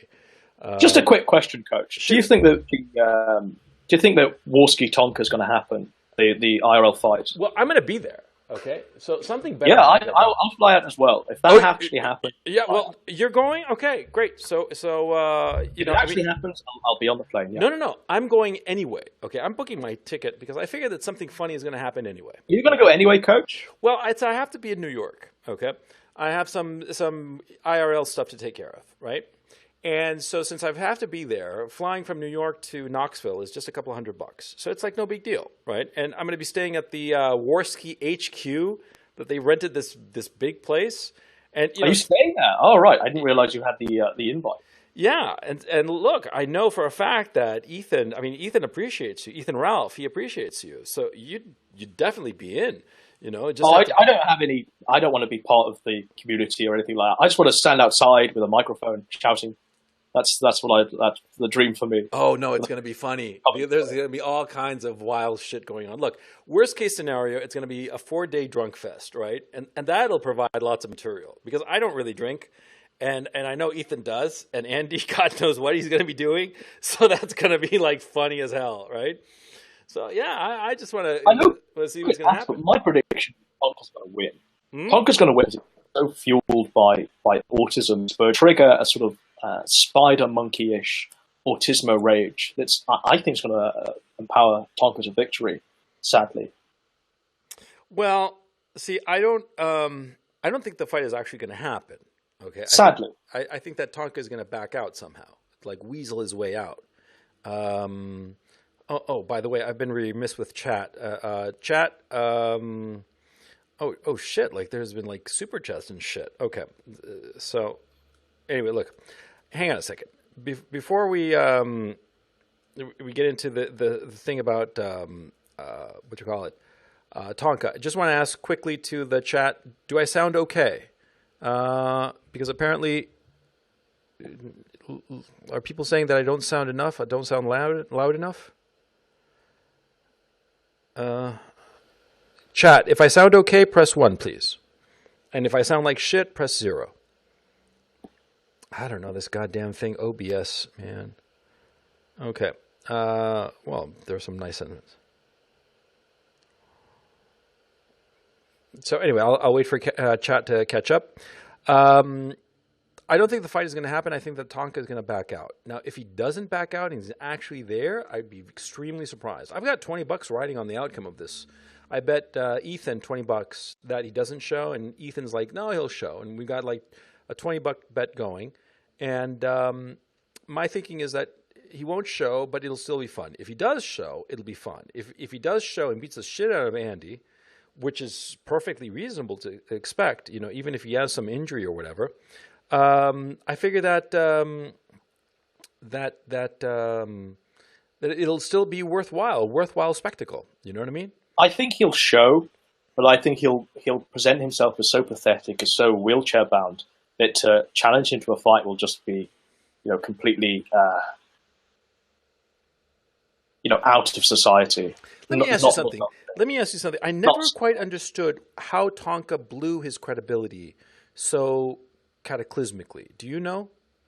Did you hear the crowd leaks, right? Well, yeah, later. That came later. But before... Well, he goes on a stream with Jim. There's a whole... Or maybe he's not on the stream with Jim, but there's a whole IBS stream that Jim hosted. Yeah. The IBS Apocalypse. Yeah. I saw the 6-hour Autismo Fest, yeah.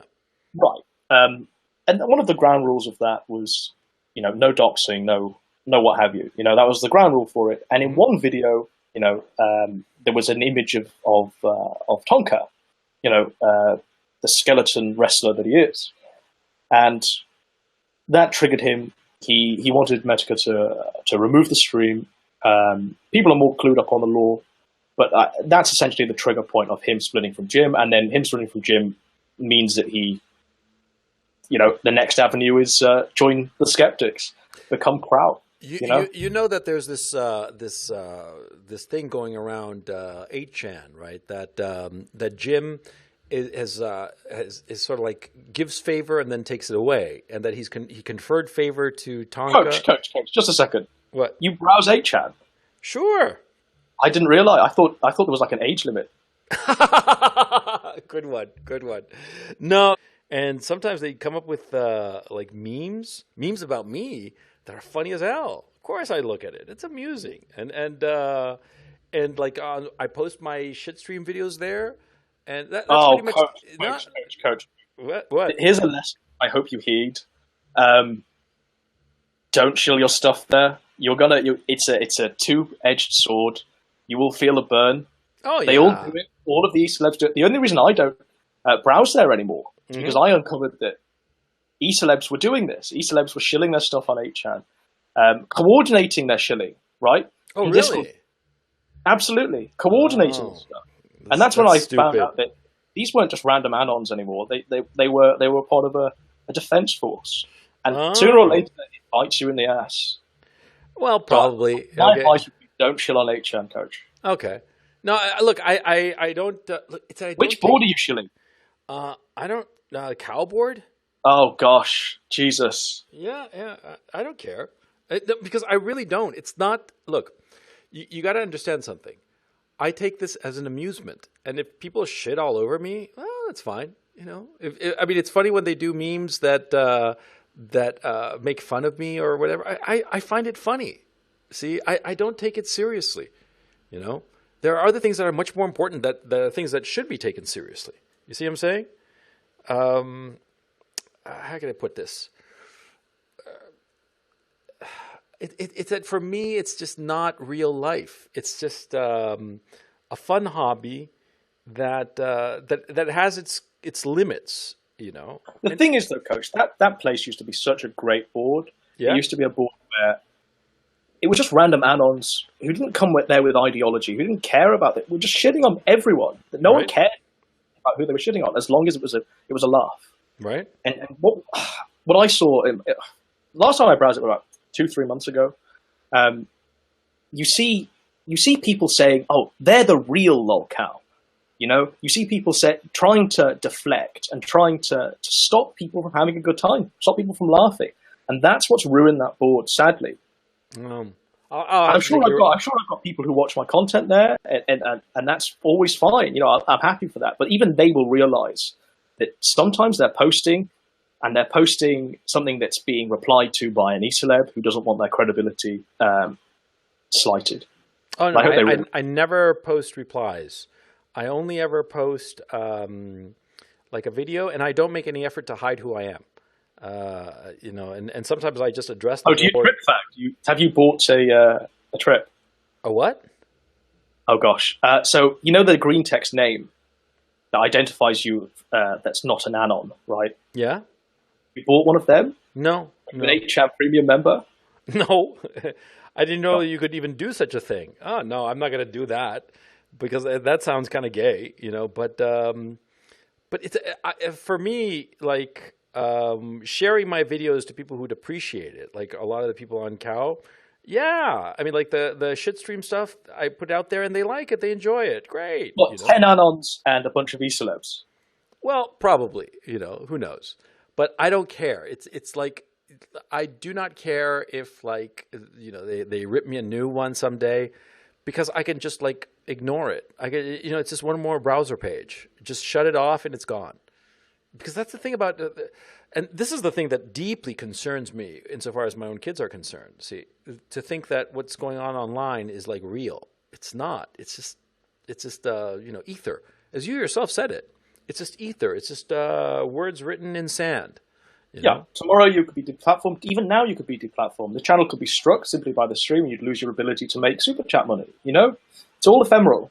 I don't care. It's like, it's not, look, you know, when I started making money off of this YouTube thing of getting some shekels, right?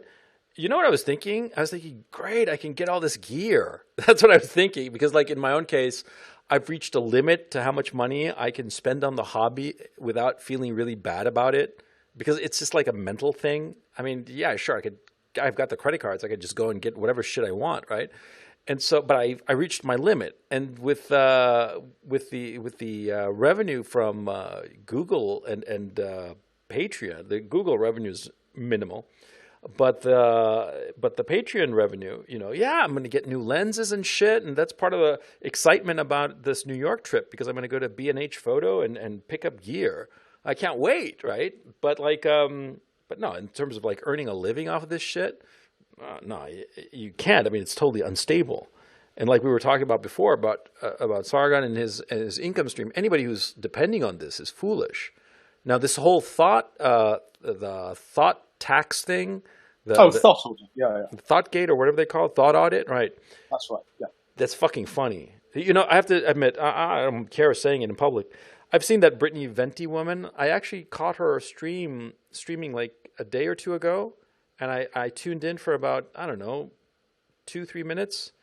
And she's such a horrible human being. I mean, that woman is, you can smell the rottenness in her soul, you know? I found it deeply disturbing. And she's just sitting there all entitled and just wanting money from the. All I know about this woman is that she has a cat that shits on her bed. And she doesn't clean it. Oh God. Oh God. That's just, oh my goodness. Yeah. Yeah. That's the story I heard too. I don't know if that's true or not, but it sort of like seems or sounds true. She seems like a horrible, horrible human being. I mean, like, you know, like the Chinese, right? Being Chinese, they built this AI to look at people's faces, right? And the AI got to a point where it could recognize criminals 75% of the time, right? Which, of course, means that people's faces change with whatever is inside them, you know? They're something about their features change. And if they have like a criminal soul, it's expressed in their faces. Okay, it doesn't matter if they're like born with crime on their hearts or they become criminals. It doesn't matter. It eventually expresses itself in their face. Right? I'm a great believer in physiognomy, and that's the thing with Brittany Venti. I just look at her, and I just see right on her face that she's just like she's got a rotten soul. You know.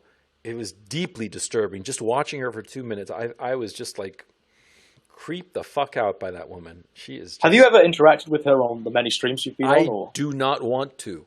She just seems horrible. I mean, like I believe that you can reach a point where you interact with somebody who's like just rotten like that, and it rubs off on you. I don't want to interact with her. No way. I don't care. And it's not because she's a woman, by the way. If anybody's wondering. It's her. There's something in her soul that is rotten to the core. I mean, just like dead, you know? A womb. Have you ever seen a dead person or a dead animal, right? It's deeply disturbing, isn't it? You know, especially if you've seen them alive and then they're dead, right? Isn't there something where she earned like a $30,000 super chat? Is that right? Is that something? That's what I heard. Yeah, PayPal, $30,000. Who was the guy that gave her that? Well, what's going on there? Do we know? Is he identified? I don't know. I mean, that's a good question. I mean, somebody to be laughed at, and certainly, but somebody to be. What was he thinking, or how much cash does the guy have, right? Because if he's some Arab sheik or whatever who's got like gazillions, okay, big deal. But if he's some poor schmuck who's like working minimum wage and he gave her like his life savings, that would be like, on the one hand, you know, tragic and pathetic by equal measure. I don't know. Yeah, I mean, all these guys are just like trying to, what do they think they're going to get out of the money? I don't quite understand it. It's,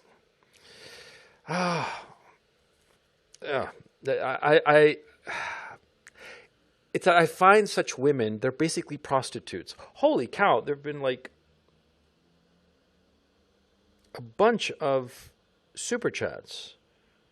Oh. Right, I'll leave you to answer them and what have you. I'll just sign off with this.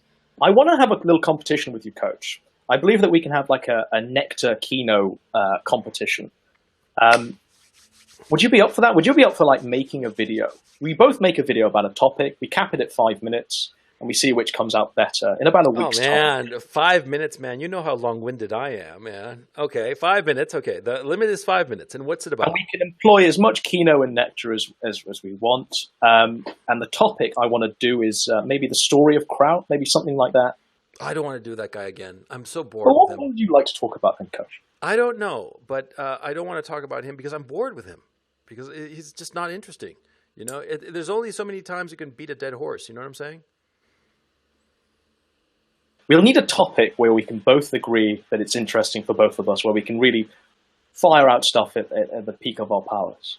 Okay, let's do this.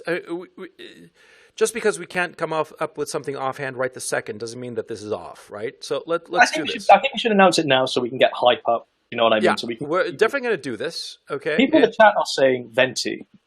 Venti. Okay. 5 minutes on Venti, right? 5 minutes on Venti. Shit, why not? Sure. Okay. Let's make it happen. 5 minutes on Venti. For a week's time. And today's the 4th, Tuesday the 4th. Okay, so let's aim for, I got something happening IRL. So can we aim for like like Wednesday, Thursday of next week? Let's do it. Yeah. Wednesday, Thursday's fine by me. Yep. Okay. Yeah, I'm committed to that, and it's going to be like, Kino for broke on Venti. You're on. Right. You're on. Yeah. We cap it at 5 minutes, and we can do whatever we want to do. Yeah, great. Okay. So I'll sign up with that, and I'll leave you with your Super Chats, Coach. It's been a great conversation. Thank you. Take it easy. Okay, guys. There weren't that many Super Chats, actually. There were just where did they go? Oh, here it is. There were only like 3 because I misread. I saw the thing because I'd used the old thumbnail. Oh, forget about it. It's nothing you guys have to worry about. But I'll do them really quick because thank you so much, guys, for doing Super Chats. Metacurist Murdochian Archiver. Your volume is too low, CRP. 148 gang gang. Thank you. John Fadul. Any chance you'll be doing a video on adoptions? Probably not. But yeah, I don't really know about adoptions. It's a complicated subject. But actually, I should do it because I'm not opposed to adoptions per se. I'm opposed to single fathers or single guys hooking up with single mothers. That, yeah, because you're raising some other guy's kid. But if a marriage are just unable to have a child for whatever reason, then yeah, I'm in favor of adoption. Urdu Brunner. I just watched my first crowd video today. It was so hard to follow because it was a bunch of jargon and filler without saying much of substance. That seems to be the consensus. Okay, so those were the Super Chats. And yeah, so I'm going to call it a stream, and I'm going to take it off, and then I'm going to re-upload this to the shit stream, which is like my underground channel. Don't worry, you're actually going to be getting like a real coach video in about 20 minutes. Yeah, because I did it earlier. I did it the other day, actually. And so it's going to be up, and yeah. So that being said, I'm going to sign off. Thank you so much for listening, and I will see you next time. Take care.